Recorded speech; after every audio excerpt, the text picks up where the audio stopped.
Commander. Thank you for the temporary accommodations here.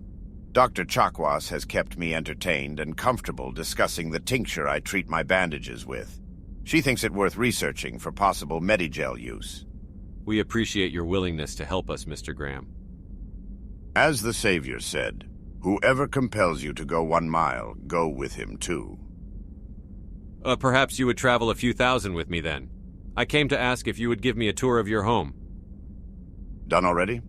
I compliment your people and pray their understanding is better than mine. Commander, if the word and medical diagnostics of this man are true, there is a real possibility of temporarily arresting the effects of extreme radiation exposure for weeks, at the least with his tincture. The fact that, except for 3 easily treatable instances of cancer in his body, he is otherwise healthy nearly a decade after exposure is almost a medical miracle. Radiation exposure? There's no signs of nuclear bombardment on the colony. Did you come here to die, Mr. Graham? No, Commander. I decided to come here when I didn't. A story for another time. But rest assured, it is a testimony the Lord wishes me to give.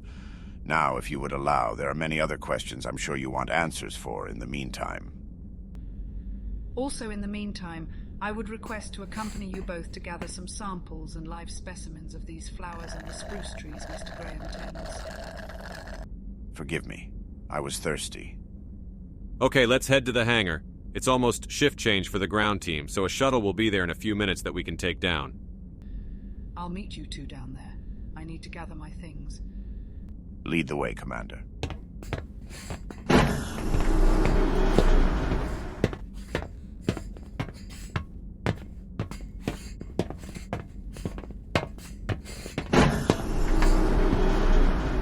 Just to warn you, this isn't the fastest elevator.